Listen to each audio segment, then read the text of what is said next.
Welcome back, Wicketers. We are back at it once again. It's me, Saran, one of your favourite co-hosts as always. Hello, because I am back after last week's problems. The problems wasn't my fault, just point out there, but I am back. Ollie Bloomfield, the greatest co-host of all time. We are back. Yep, we are back, and we have a third wheeler in here, who's technically not a third wheeler because he's not here, but we're only using him just to record it because I can't record it from my side, Ollie can't record it from his side. It's shambles all around. It's Ron's fault. Yeah, it is my fault. I completely agree. Yeah. But anyway, we finally sorted out all the internet issues. We can finally sit here and talk about cricket. What you're here for, what I'm here for, what he's here for, not what he's here for. Yeah. So, what do you want to start off with? I say we start off with the 100 first, then we get into the spicier stuff. Okay. Right then. We briefly talked about this last week, didn't we, in that little failed podcast about the 100. Yes. We've got a lot of things to talk about. First of all, our predictions.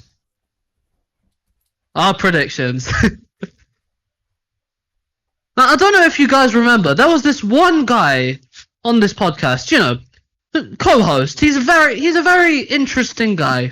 He predicted Trent Rockets would only get one win. And if I look at the table right now, I bring it up. If my phone doesn't have a meltdown, Trent Rockets, they're second. 16 points. 4 wins. 4 and 1 loss. Yeah, but if you think about it, Rockets and overall Invincibles, in my opinion, have basically confirmed their places in the top 3. Yeah, it'll be very hard for them not to finish out top 3 now. Exactly. I think we need to spend a bit of time just talking about what's actually worked for the Trent Rockets, because I think you're as surprised as I am that it's managed to be so well. So, what are your thoughts? Being there live, like I said, I've been to nearly every game. That bowling attack in the power play is special. They are so good in the power play. Especially yesterday, David Willey was on fire yesterday. Exactly. And he bowled his first 20 balls in the first 30 balls. And that's an amazing strategy. He is such an attacking captain. I think it's worked so well, especially for this Trent Rockets side. Because when Manchester Originals were down, he didn't slow down. When Rehan Ahmed was bowling, he put in a leg slip and a conventional slip. There aren't many captains that do that. And trust me, as a Pakistan fan, this is what I want from a Pakistani captain. The attacking captaincy, not the passive one. So this was very good to see. So how good has just Trent Rockets been in general? Like Tom Banton's been great. Exactly. Opening the batting. Rehan Ahmed showing its form again in not just red ball cricket, white ball cricket. Exactly. He's been one of Trent Rockets, I'd say, one of his best stars. One of their best stars. Yeah. You also can look at Moores came well with the 2 games he's played in. You have the bowlers, you got Willie, you got Lockie Ferguson's in alright. Yep, exactly. I'm glad that they got Tom Alsop out of the side and brought in Tom Moores, because Tom Moores, he's not only familiar with Trent Bridge. But the only reason why Tom Alsop he got injured, he got hit in the head. Still, I'm glad he's out of the side. I feel bad that he got injured, I feel bad that he's injured. But listen, I have nothing against Tom Alsop. I think he's a decent player. He is alright. He's played for Brisbane Heat, so I have a soft spot for Brisbane Heat players. So, because that's my favourite BBL team. But anyway, BBL's not until 4 or 5 months. Anyway. I bet Ollie's just heard a bunch of words he doesn't understand. He's just gone in and out. No, I there's nothing to understand. But for me, yeah.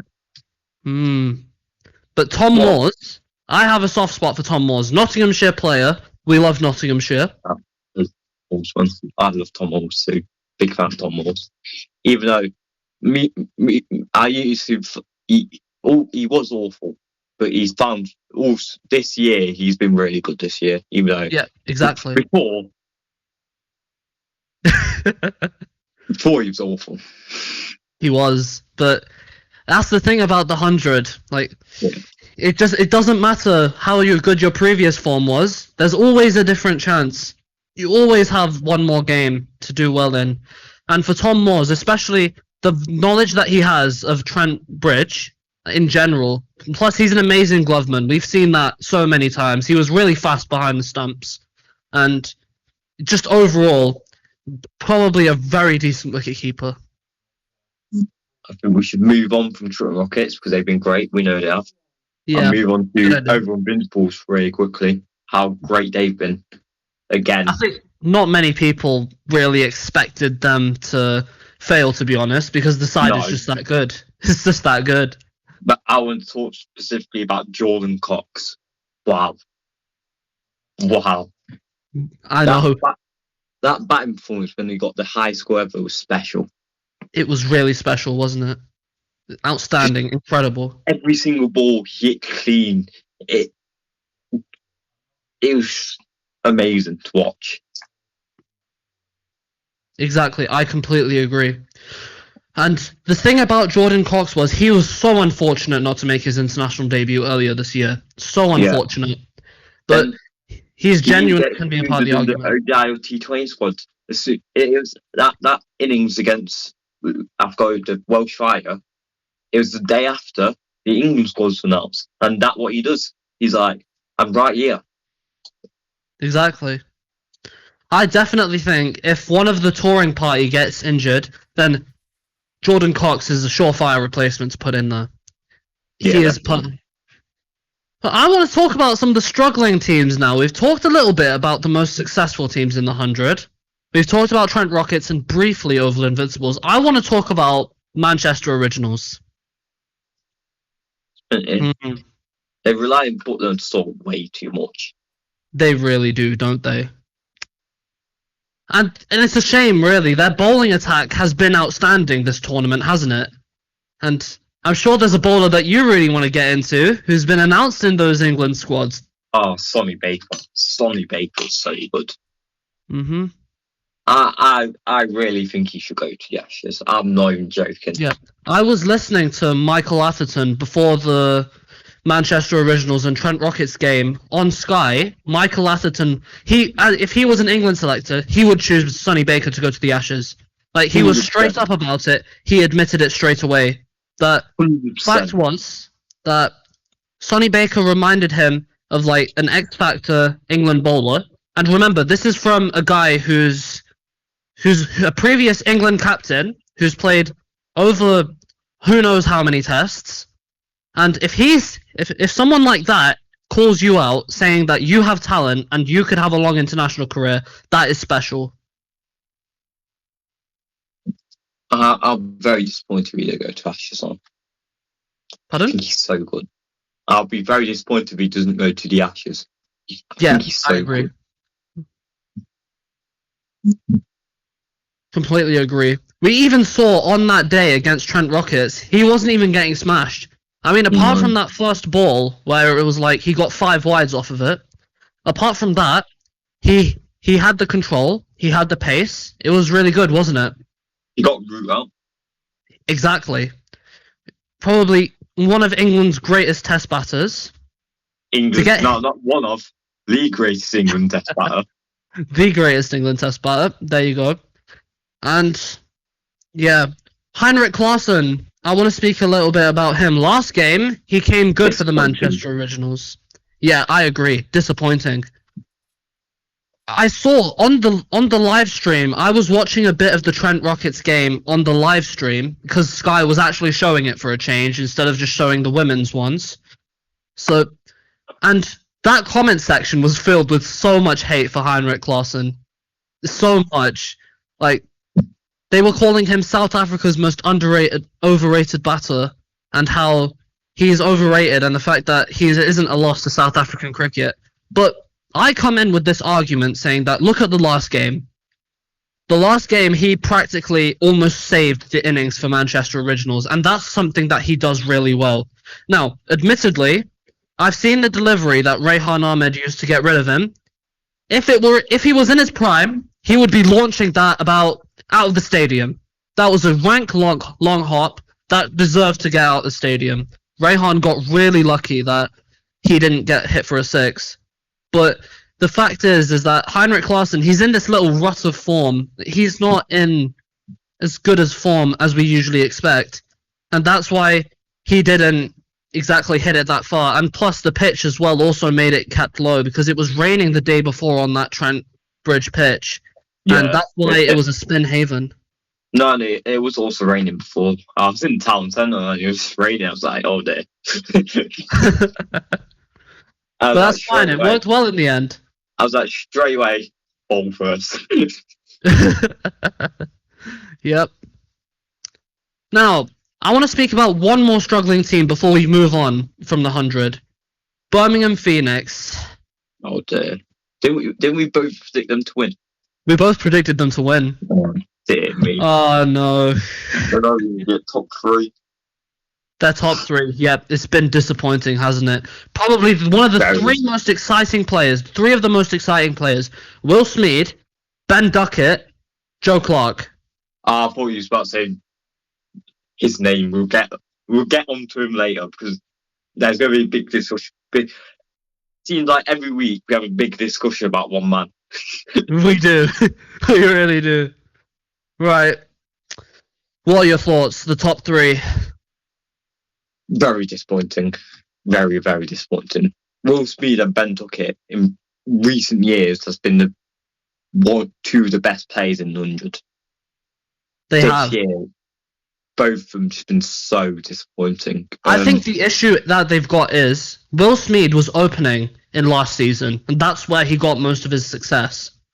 But by bringing in someone like Joe Clark, he pushes him down to 3. But I think the number 3 position isn't really fitting for Will Smeed, is it? No, Will Smeed's opened every game. Is he? I swear he came in. No, Joe Clark's been coming at 3. Has he? Yeah. Get your facts right, sure. No, I swear he came in at 3-1, so I need to fact check this. Oh yeah, I'm looking now. I'm looking at the games. He's opened every game with Ben Duckett. Oh yeah, he has. Go on, Ron. Before you go on to the podcast, you gotta get your facts right. I can only apologise. But I think it's the converse argument then for Joe Clark. Converse argument. Because we've seen how much Joe Clark has struggled in the 100. He has had an absolutely torrid 100 career, hasn't he? Yeah. I know I talk about this all the time, but that season with Joe Clark and Ben Duckett. No, not Ben Duckett. Joe Clark and Tom Banton. That famous like little. They pay so much money for them, and then they ended up tanking. They did not do well. So Tom Banton, he's revived his 100 career. Joe Clark is just staying in the same place, and that's such a shame. People, I want to just enlighten you on something. This guy texted me saying Tom Banton was washed. Washed before. Years old. He's 26 years old. How can he be washed? I can only apologise. Oh dear. Oh no. Look, I was in a mood on that day. I was in a mood. I was, brain 404 error. So what can you do? Anyway, let's talk about this big man that we're all on about. Let's move on. Right, so, yeah, we'll just move on to the England squad announcement for the ODIs and T20s. All right.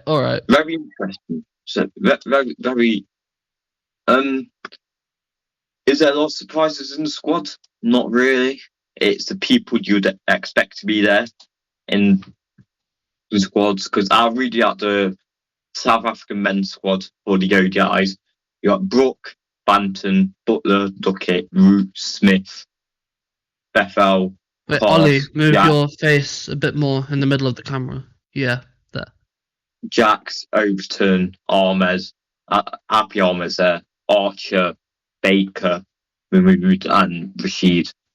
So I don't think there's any surprises in there. Yep.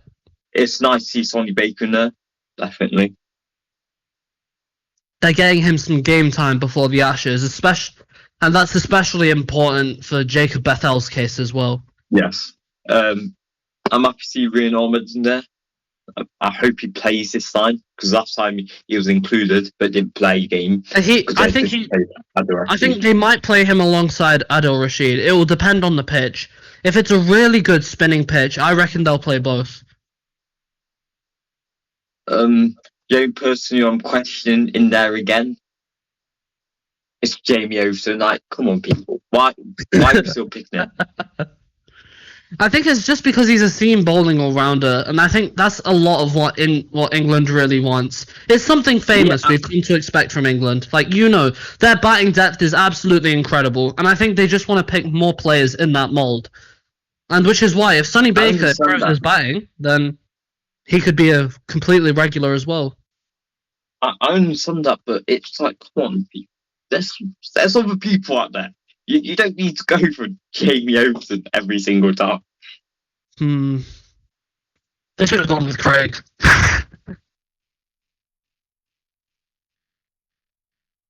It's like, come on, I'm sick of him. I'm sick of him. Every time I watch England, I turn on the England game. Oh, there's Jamie Overton. Yep. What can you do, though?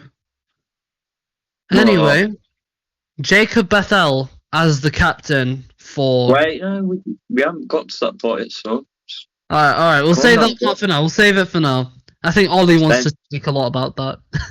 Let's move on to the T20I squads. Is there any change? There's a few changes. So it's Brook, Banton, Butler, Duckett, Salt's in it back in the England T20 squad. I'm happy with that. I'm happy Salt is back. Then Jamie Smith, Bethel, Cars, Dawson is in the T20 squad. Fair enough. That's fair enough. He did play well last time, so that's fair. Then Jacks, Jamie Overton, Ryan Ahmed, happy to see him in there. Archer, Mahmood, Adil Rashid, then Luke Wood. I'd be very interested to see the 11 that England go for here. I'd be very interested to see the batting lineup. Because of last time England played T20s, Salt wasn't available, so... I think Salt will definitely open. Salt is going to open. Ducky and Smith opened last time, and they did very well. So it'll be interesting to see what they will do. Because you got to play Smith. Where do you put him? I'd put Smith. You know, let's actually come up with this. Let's think about this. We'll come up with an 11. Both of us. We'll think about an 11 for England from the squad. So, think about your 11. Who's your openers? Who are your openers? Salt, Duckett. Okay, I expected that. If it lets me get back... Oh, my PC's bloody messing about. Now you know how it feels. Yeah, I know, but mine's just been silly. You silly, silly boy. Yeah. So, Salt, Duckett opening, Butler at 3, Brook at 4, Smith at 5. You're gonna put him at 5? That's interesting. Just me, it's so hard. This is really hard because there's so many people you want to include in it. Yep. 6, Bethel. 7, Ahmed. 8, Klaus. 9, Dawson. 10. Oh, I really don't know. I generally have no idea. I can't. It's a really hard thing to do at the moment because they could go either way. But these are just predictions. All right. Yeah, I'm struggling to pick players. All right, I'll give you my little prediction. So I'm the same, Salt and Duckett, but I'm putting Smith at 3. No, right, I'll stop you right there. You can't. Butler either have to open or be at 3. Josh Butler is the best T20 batter England have, and you want to move it up to top 3. I don't know. I was debating this a little bit because Josh Butler, he's a decent middle order player as well. He can play. Yeah, I know, but in T20 you don't get no balls. If you lose one, either Ducky or Salt, you want Butler coming in straight away. No, but here's my thinking behind it. I was thinking either Jamie Smith or Butler at 3. Then at 5, I wanted Bethel at 5. No. Here's my thinking. Because if Phil Salt gets out, then you'll have Josh Butler come in. But if Ben Duckett gets out, that's when you put Jacob Bethel in. No. Because you keep that left-hand, right-hand combination that works so well. I know, but you can't have him. If you haven't, Josh Butler is one of the greatest T20s batters of all time, and he's still very good. It's like, what was I watching? I was watching Northern Superchargers play the other day, and they put Michael Pepper in front of Harry Brook, and Michael Pepper went for he got 30 runs off 20 balls. Then Harry Brook came in, got 21 off 9, something like that. It shows that you keep one of the best batters in the world behind someone who's not better than him, so you're not going to get as much from Brook than you need. So it's like we keep Butler behind Smith when Butler is the better batter. Well, when Smith goes not as quick, then Butler comes in and he gets 20 off 8, what's still very good, but you'll be there sitting there thinking why didn't we bring him in earlier? Yeah, but it'll all depend though on the day because you never really know who's going to play better on the day. Yeah, no, but Butler has to be in the top 3. If Butler not in the top 3. Okay, so let's say I put Butler in at 3 then. So Butler at 3, Smith at 4, Bethel at 5, and then I put Harry Brook in at 6. No, this is flexible. I could put Harry Brook in at 5 as well. I could move Harry Brook in at 5. You're going to make the same argument again. You're leaving. This is what Stuart Broaders tweeted at 100% Groove Supergood. One of the best talents England has ever produced in Harry Brook. You put him in at 6. No, but the issue here is that you've got so many good middle order batsmen. Is that whatever way you put them in, it's gonna really struggle with so many people because there's so many different ways you can do it. No. These 2 spots are guaranteed. Book that 3, book that 4. Because they were just that good. You can't have Brook in at 6, one of the best talents England produce, and you have a out of form Bethel in front of him. What are you doing? That's the thing. You want to get Bethel in form. He needs to face the deliveries to get back into form. If he's going to bat at 6, then what's the point? You still want to win games. Yeah, but think about it. You're up against Ireland. Yeah? Yeah, exactly. No, I'm on about the South Africa T20s where Brook is there. Yeah, South Africa, they're not even...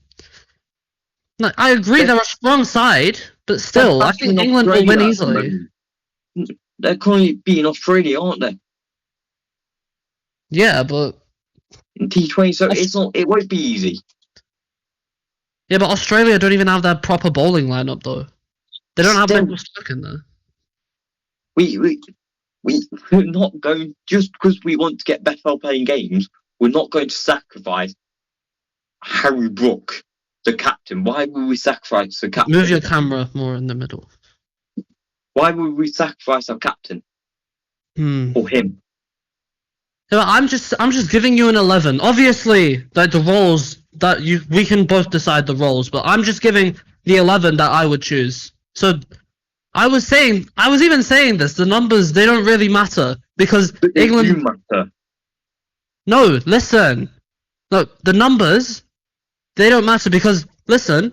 Harry Brook, like you said, Harry Brook, Josh Butler, 3 and 5. That's fine. I wasn't aware of that. 3 and 4. 3 and 4. Yes, I'm just giving you 4. my 11 players I would select in the side. You can order them however you want. Then why are you? No, but you're specifically saying Brook at 6. Why are you going Brook at 6? You haven't really explained No, why as my yet. 6th player, I didn't mean at number 6. No, you can't change what you say now. You meant Brook at 6 because you want to get Bethel higher so he can play more cricket. I don't know, that was just my argument, but you know what? We both have our views on it. We'll draw a line there. So, I'm including Harry Brook.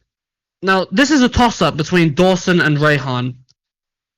I'm not going to include both. I don't think I'll include both. Who would you go for, personally? Rehan or Dawson? Rayon. Here's the thing. If I include in Adil Rashid, then you're just going to have two of the same bowler. And whilst Rehan Ahmed is nothing like Adil Rashid, but still, you have two leg-spinning bowlers. Liam Dawson gives you a different point of attack, which is why I'd go for Dawson over Rehan. But I'm just at batting perspective, like England always does. Yeah. But still, Dawson is a decent batter. He's a decent floater. And then Rehan Ahmed, we all know how amazing he is as a batter. Exactly. But I definitely think they'll definitely experiment between Dawson and Rehan. You could go either way for whichever one. But then Adil Rashid is a must. He must be playing. Yeah, of course. Is Jofra Archer in the squad again? I didn't hear that. Yeah, of course. Yeah, Jofra Archer should be playing. He probably shouldn't be playing all 3 games. I'd have him playing 1 or 2 of them. Why not? Why not? If he's fit and ready, then go for it. That's fine. But if his pace falls down, he's playing all these games.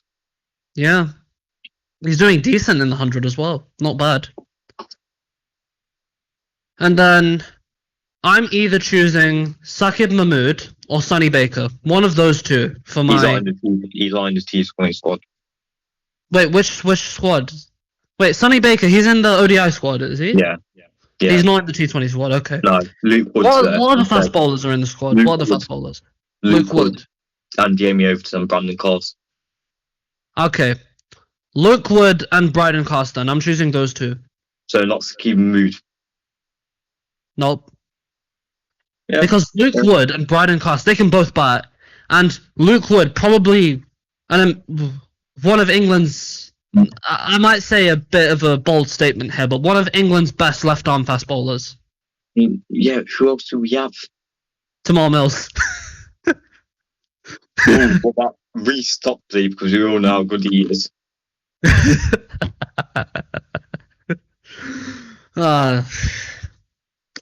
Still, I think. Well, all right. Who else? I'm just thinking. What about?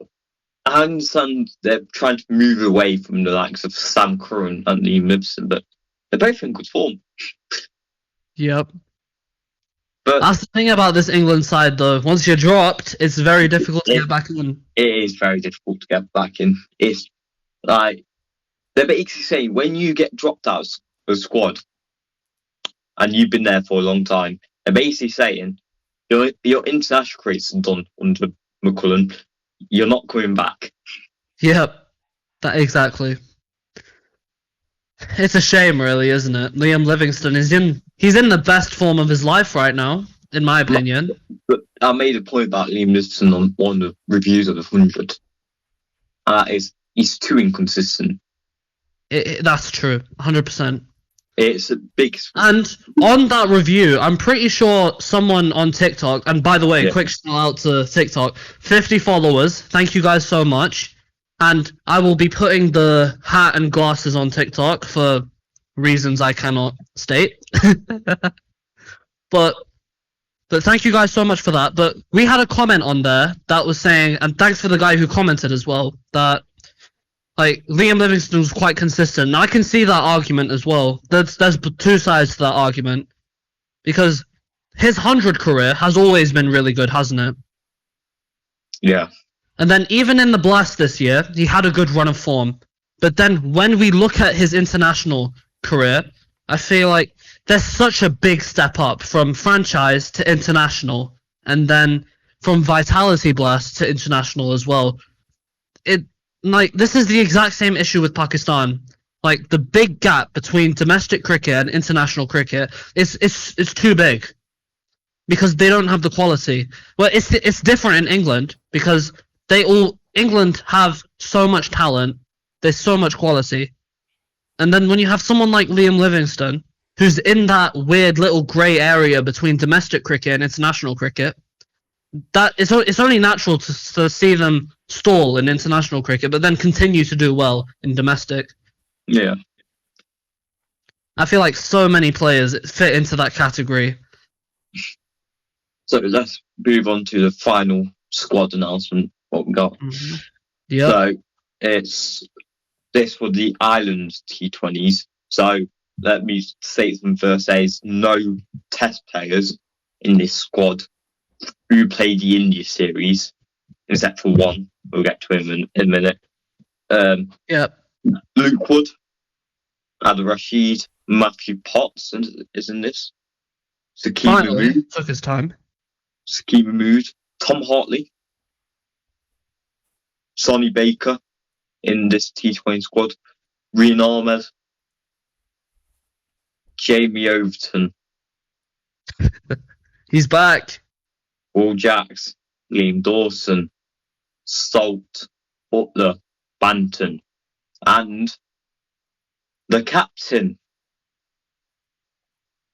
Jacob Bethel. Yep. Before I give my thoughts on that, I want to hear your thoughts on Jacob Bethel becoming the youngest ever England captain. I mean, it's confusing in so many ways. Like, I don't completely hate it, but then I'm not in love with it either.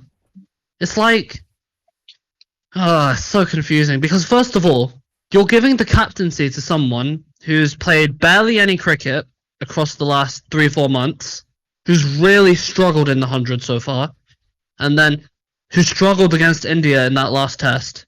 So giving the captaincy to that guy doesn't seem like, at least if you're looking from an outside point of view, that's a bit of a meh decision. But then when you consider that Jacob Bethel is one of England's best talents currently right now, he has so much potential and talent to grow, then I'd be inclined to slightly agree, because the issue is that, I mean, one thing for certain, he's going to be playing every game. That's a good thing. As captain, he will be playing every single game. And then, so that's like the one benefit to it. But then he's also young as well. So the fact that he could be a potential England captain, because after Harry Brook, who do you see becoming captain of this T20 side? But it'll be a long time before Harry Brook drops it. I think Harry Brook will be captain for a long time. Yeah, but let's say he absolutely does horrible in the World Cups and international cups. That won't happen, but okay. No, if, who do you see becoming captain next? A big if. A big if. Big if. Who do you see becoming captain? I have no idea, because this would ruin England. White cricket would be a big mess if this is kind of like, Brook is kind of our last hope to save this white ball stuff, and we need him to be a captain for a long time. We can't have Big Bayless. But yeah, I reckon even if the T20 World Cup and the ODI World Cup doesn't go well, I reckon we're just going to keep him anyway. You don't really have any other options. And I think that's a big reason why I think they're giving the captaincy to Jacob Bethel. They want to test him. Yes, they want to see if Brook goes horribly wrong. But I don't think it will. They always have a backup plan in Jacob Bethel. Yeah. Who's England T20's vice captain? Who's the vice captain of the T20 side? I don't think there is one. There's no obvious one. They just got loads of people. So I feel like definitely then Jacob Bethel or Jamie Smith, both of them can be captaincy options. not Jamie Smith. Not Jamie Smith. I don't know. I can see it. He hasn't really captained at all. But that's the same with Jacob Bell, but not Jamie Smith. I don't know. It'll all depend. Harry Brook is future England or Test captain too. I think we know that too. He's the next in line after Stokes. Yep, it won't be Pope. It won't be Pope. It'll depend. It will be Brooked. They just. Yep. It would be much better to have an all-format captain and an all-format coach. Yeah, it just makes more sense. It will be Brook after Stokes. Okay, let's hear your opinions on Jacob Bethel as captain. I've given you mine. They're half and half. I completely disagree with it. You completely disagree with it? Yeah. Oh, this is interesting. Let's hear it. He's already under so much pressure from the media. They're calling him in England's next big thing. England's golden boy, England golden star. He's got all this hype around him. He's not in good form. And putting captaincy on him just add even more pressure. I know it's only 3 T20 against Ireland, but for him personally, he'll be like, it just adds that bit more pressure. I think there's just other options in that squad. Exactly. What they not? I want to give it back to Butler. I've seen people say that. I'm like, no, he's clearly done with captaincy overall. He doesn't even captain Manchester Originals anymore. I'd give it to the Manchester Originals captain, Phil Salt. Yeah, that's definitely an option. I'll just give. But you've seen how that turned out, didn't you? You've seen how that turned out. Yeah, I know, but he's he's captained before in format in different crickets. Jacob Bethel's never captained in any format. It is. Mm-hmm. Yeah, so or any competition. Why is he also in England? I don't know. It's just. But this could also be a good thing as well. We can see it in a different light because if we think, because Bethel is under so much pressure and because he's been given the captaincy, if he wins the series 3-0, wins his first series, that's a big relief off his shoulders. Yeah. There'll be a lot of pressure off his shoulders, even if his individual performance isn't as good as it should be. It will still be good because he'd have won the series. He would have felt like his captaincy did really well. Yeah. Right then, we talked about the squads. What next? What do you want to talk about? I don't know. I want to hear your opinion before I move on to something else. How long have we been recording for? About half an hour? I don't know. Let's hear. What do you have anything else that you want to cover? No, it's up to you. I know you said something before we started recording. Yeah, I wanted to cover the Asia Cup and Tri-Series squad for Pakistan. There's a lot of things in here I want to talk about. I'll read it out. So, we have Sabizad Farhan, Saim Ayub, Fakhar Zaman, Mohammad Haris, Salman Agha, Hassan Nawaz, Khushdil Shah, Fahim Ashraf, Hussein Talat, Mohammad Nawaz, Abrar Ahmed, Sufyan Mukim, Shaheen Afridi, Haris Rauf, Hassan Ali, Mohammad Wazim, and Salman Mirza. I've got a lot of issues with the squad. But then I'm also happy with the squad as well. There's no Rizbar. There's no Rizbar. And you know what? I'm happy with that. Because I think the series against West Indies proved that they've finished in international cricket. They're finished. Because I've always heard people make comparisons between Virat Kohli and Babar Azam. But now I'm standing with Virat Kohli's side. Babar Azam is nowhere near. That's with Joe Root. He's not even mentioned here. Yeah, I'm just saying. People like to say Virat Kohli's better than Joe Root. I just don't think it's true. Joe Root's the greatest batsman of all time. Virat Kohli's a better all-format batter, though. Oh no, Joe Root. Joe Root's not a good T20 batsman. He's a horrendous T20 batter. No. It's great. He's the greatest batsman of all time. No one. What you think Virat Kohli's greatest batsman of all time? Sachin Tendulkar. For I now. think he's arguably the greatest. Sachin Tendulkar. No, it's Joe Root. It's not. Anyway, we're gonna argue about this next week. Next week we're gonna have something special for you guys. But anyway, this Pakistan squad, I've got so many issues with it. Like, I'll talk about the good things first. We'll talk about the good. The good.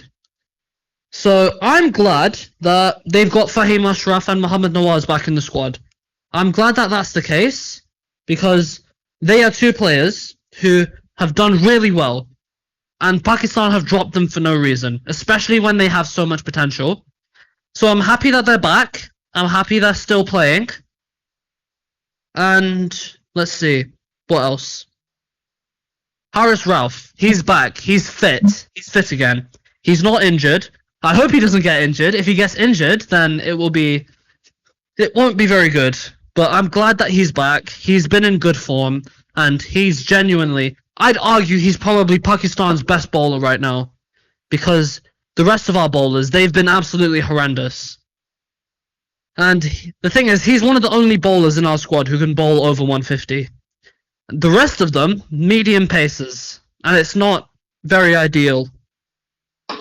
Who else? Okay. Sabizada Fadhan. I'm glad that he's in the squad. I was a bit worried that they were deciding to go with the original, Rizbar, but I'm glad they've decided to stick with Farhan. He has more than proved himself. Rizbar. He's only saying that because he wants Pakistan to lose. He's only saying that for that reason. No. I actually do. You're going to like. You're going to lose. You're going to come last in that try series, and you're going to get knocked out. We're not. Watch, guys. Watch when it happens.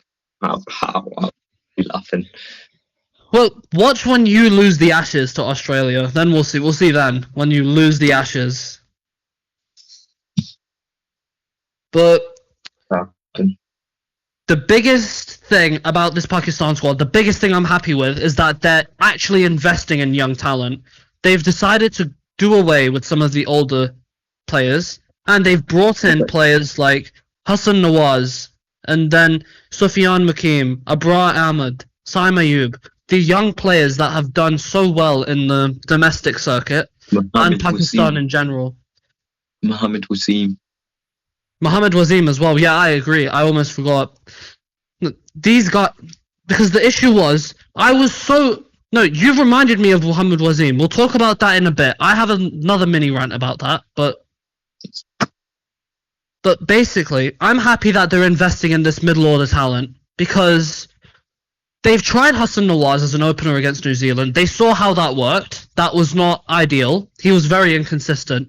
He is much better as a middle order batsman. And I think PSL and domestic cricket really helped him in that regard. And then Saim Ayub, he's in a bit of a rough state at the moment, but he is probably Pakistan's best left-handed batsman since Fakhar Zaman himself. But I don't agree with the fact that Fakhar Zaman is still in the squad. Yes, I agree he's an amazing player. Yes, he is a talent. But the issue is that if you're going to go with younger talent, the new generation of players that are coming in, then there's no reason to keep behind the older ones. Like, don't you agree? Like, if it was in your case, like if I was speaking about England, they've gotten rid of David Willey because even though he slightly performs, he's a good player. He's not fitting in the squad anymore. David Willey? I was just giving an example. Oh, I'm about to say he has been in England's squad since God knows. Yeah, I was giving an example. You went away with him because he simply didn't fit the mould anymore. And they were trying something different. Although in this case, you could make the argument that Fakhar Zaman is probably one of Pakistan's most attacking batters since 2019, 2017. But I have my thoughts about him being in the squad, but you know what? He's in the squad. What can we do about it? We're not Pakistan selectors. I personally think I should be one because I do a better job. Oh, bloody hell. But anyway, I think I should be England's one. pardon? I think I should be England's selector. Nah. You'd ruin the squad. You'd ruin it. I probably would. Yeah, you'd use the Jamie Overton bias. You'd get him out immediately. You'd force him to retire. I'll probably put Zach Crawley in every squad. Zach Crawley fan right here. Super fan. I'll probably put Tom Moores in the squads too. Oh, No, I'm joking. you better be joking. I'm just picking the plays I like. Oh my days. Anyway. Yeah, Tom Moores. Woo. The bowling is something very important I want to talk about as well. I'm glad that they have Mohamed Wasim Jr. and I'm surprised it's taken them this long to actually bring him in because he has been he's an amazing bowler. He's been amazing in the PSL. He didn't have a very good year before this year, but this year he had been amazing for Quetta Gladiators. My Pakistan team in PSL, I support Quetta Gladiators. That's poor. Which one? Give me a moment. You talk half. He doesn't know any of the teams. He doesn't know any of them. No, I do. No, I do. Trust me, I do. Anyway, so Mohamed Wasim Jr. He's been doing really well in the PSL for Quetta Gladiators, and that's what I think got him in this squad here. And I'm good. And I'm good. Yeah, I'm good, guys. Don't worry. But I'm glad that he is in the squad this time. Pakistan are actually the players that they've tossed away. Now they're bringing back and they're investing in it, which I think is a much better decision than what they made before. But then now we move on to the bad. No, I don't agree with Khushdil Shah. Oh, what's so bad about him? Why is he in my squad? Why is he in the Pakistan squad? Why is he there? Because the selectors, yeah. I thought he's good. He's not. He is horrendous. Why is he there? Why? Did you not see the last series? He was horrendous. Hey, wait. Let me just say something here, even though my Pakistan cricket's not the greatest. If you he's going to play. No, I guarantee you, they're going to try and shove him in there somehow. They will. They'll try it. Just because someone's in the squad doesn't mean... No, but this is my thing. He shouldn't be in the squad to begin with. I don't care if he doesn't play. I'd be very happy if he doesn't play. But he shouldn't be getting selected for Pakistan anymore. This is the exact thing that I'm despising about Pakistan cricket. The players that have done well, you decided to do away with. What was wrong with Asif Ali? He was much better than Khushdil Shah. Clearly something. There wasn't anything. He literally saved us in the T20 World Cup. He performed on the big stage. And then Khushdil Shah, what has he done? What's he done? Oh yeah, you've ruined us against India. Yeah, definitely. Clearly they found something wrong. You might not want to admit it, but...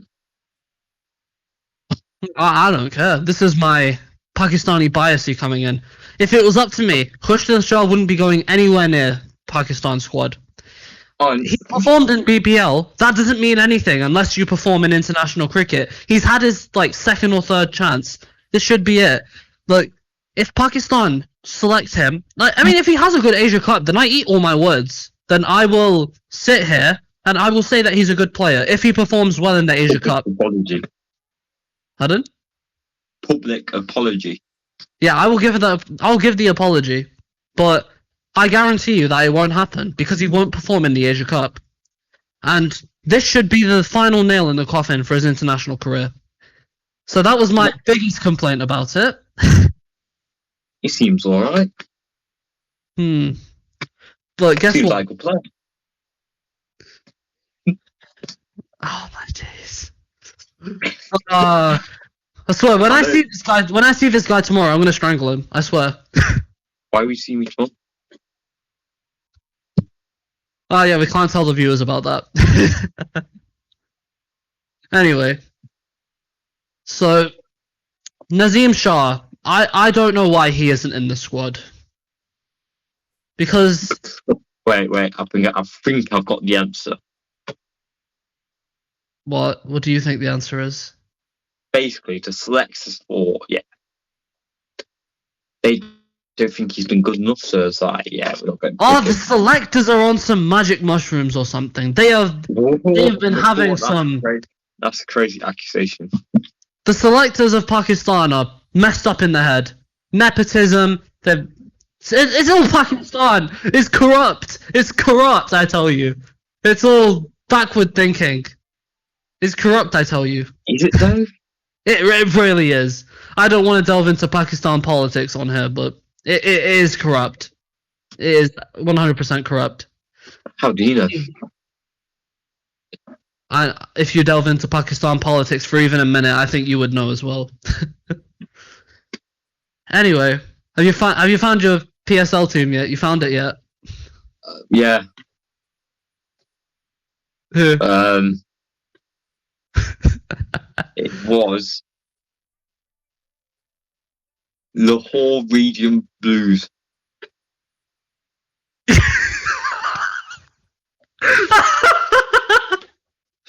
That's not even in Pakistan. That's not even in the PSL. They're not even in the PSL.